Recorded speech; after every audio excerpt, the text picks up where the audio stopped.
اعوذ باللہ من الشیطان الرجیم بسم اللہ الرحمن الرحیم۔ سب تعریف اس خدا کی ہے جس نے کل جہان کو بنایا، انسان کو ایک قطرہ پانی سے خلق کیا، جو حاضر ہے اور ناظر ہے اور ہمیشہ رہے گا۔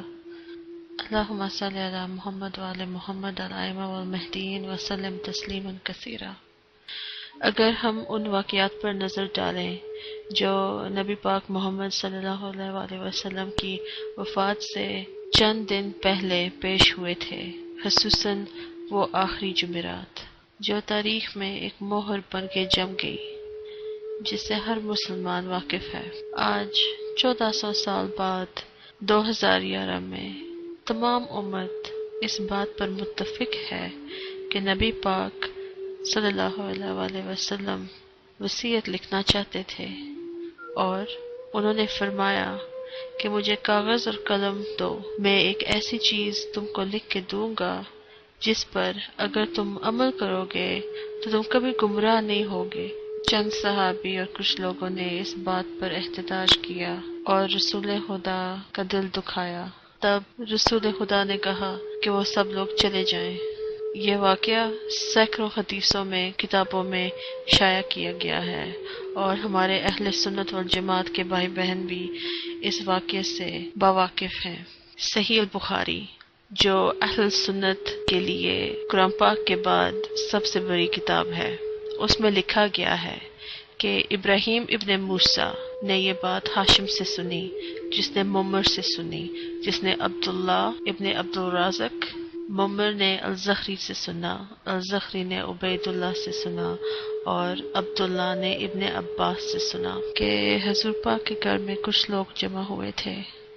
ان میں سے ایک عمر ابن خطاب تھا۔ حضور پاک نے کہا، میں ایک کتاب لکھوں گا جس کے بعد تم کبھی گمراہ نہیں ہوگے۔ تو عمر نے آگے سے کہا کہ حضور پاک کو تکلیف ہے اور وہ درد میں ہے، ہمارے پاس قرآن ہے، اللہ تعالیٰ کی کتاب ہمارے لیے کافی ہے۔ جو بقیہ لوگ وہاں پہ تھے ان میں سے کچھ افراد عمر کے ساتھ تھے، اور کچھ لوگ حضور پاک کے قریب ہونا چاہتے تھے تاکہ وہ سنیں کہ یہ کون سی کتاب ہے جس کے بعد وہ کبھی گمراہ نہیں ہو پائیں گے۔ جو لوگ عمر کے ساتھ تھے انہوں نے بے معنی اور فضول باتیں کرنا شروع کی۔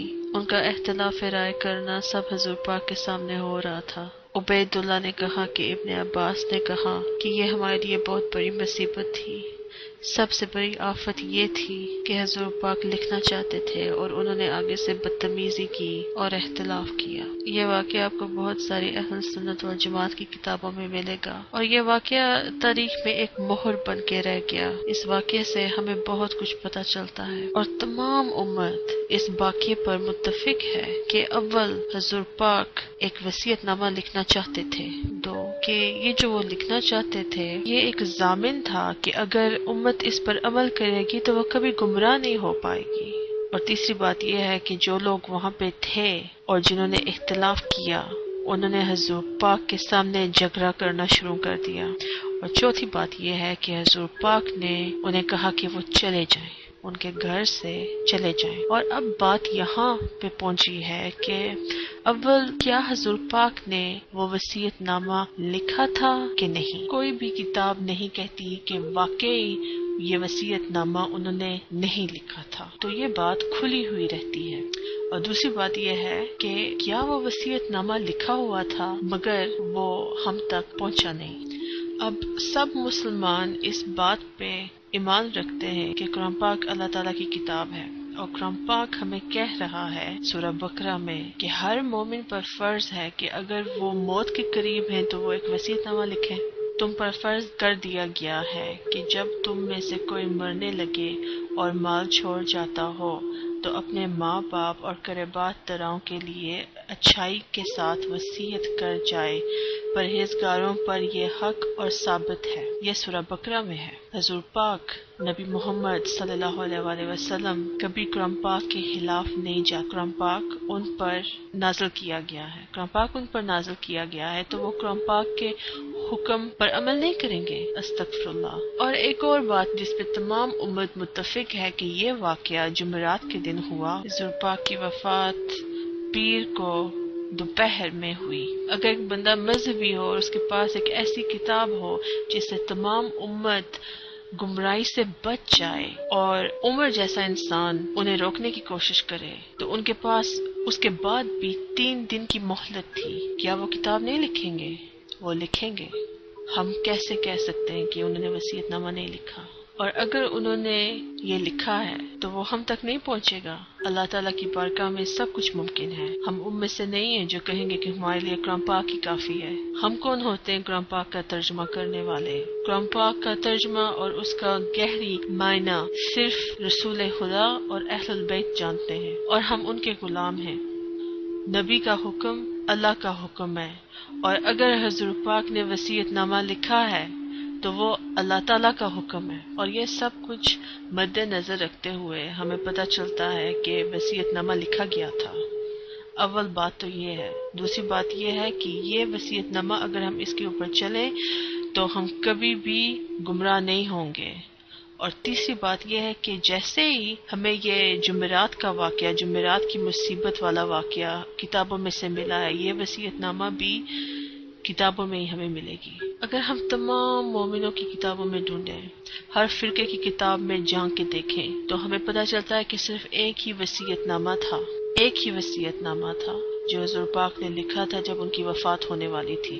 وہ وصیت نامہ جس میں انہوں نے لکھا ہے کہ ان کے بعد 12 امام ہوں گے اور 12 مہدی ہوں گے، اور یہ واقعہ شیخ الطوسی کی کتاب الغیبہ میں ملتی ہے، صفحہ نمبر 150۔ اور اس کے علاوہ بھی بہت ساری کتابیں ہیں جس میں یہ وصیت نامے کا ذکر کیا گیا ہے۔ اس وصیت نامے میں یہ وصیت نبی محمد صلی اللہ علیہ وآلہ وسلم نے علی ابن ابی طالب کو دی کہ یا ابو الحسن، میرے لیے ایک کاغذ اور قلم لاؤ۔ اور انہوں نے یہ وصیت لکھنا شروع کی، اور وہ لکھتے گئے اور وہ لکھتے گئے جب تک وہ وہاں پہنچے کہ انہوں نے کہا یا علی 12 امام ہوں گے اور ان کے بعد 12 مہدی ہوں گے۔ آپ یا علی آپ پہلے امام ہیں، اور اللہ تعالیٰ نے آپ کو جنت میں علی المرتضی، امیر المؤمنین، سچ بولنے والا، چمکتا ہوا فاروق، ایمان والا اور مہدی نام دیا ہے۔ یہ نام صرف آپ کے ہیں اور آپ کے علاوہ کسی اور کو نہیں دیے جائیں گے۔ یا علی آپ میرے محافظ ہو، میرے خاندان کے، ان کے زندہ اور ان کے مردہ۔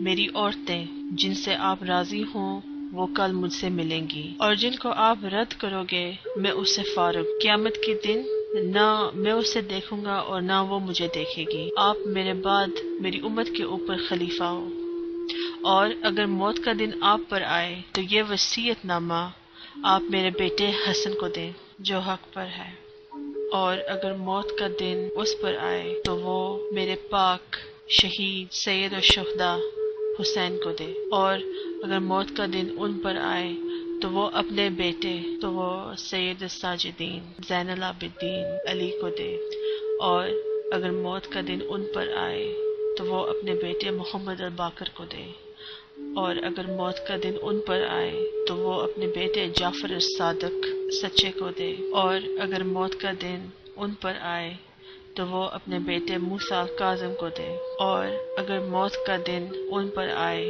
تو وہ صبر کرنے والے موسیٰ کاظم کو دے، اور اگر موت کا دن ان پر آئے تو وہ اپنے بیٹے علی الرضا کو دے، اور اگر موت کا دن ان پر آئے تو وہ اپنے بیٹے محمد التقی جو لائق اعتماد ہے ان پر دے، اور اگر موت کا دن ان پر آئے تو وہ اپنے بیٹے علی الناصح علی نکی کو دے، اور اگر موت کا دن ان پر آئے تو وہ اپنے بیٹے الحسن الفاضل الحسن العسکری کو دیں، اور اگر موت کا دن ان پر آئے تو وہ اپنے بیٹے محمد المہدی کو دیں۔ سلام ہو ان سب پر۔ یہ 12 امام ہیں اور ان کے بعد 12 مہدی آئیں گے، اور جب اللہ کا حکم ہوگا تو وہ اپنے بیٹے کو دے جو قریب والوں کا اول ہے۔ ان کے 3 نام ہیں، پہلا میری طرح اور میرے باپ کی طرح عبداللہ، احمد اور تیسرا نام مہدی، اور یہ پہلا مومن ہے۔ یہ وصیت نامہ نبی پاک محمد مصطفیٰ صلی اللہ علیہ وآلہ وسلم کا بہت ساری کتابوں میں تھا۔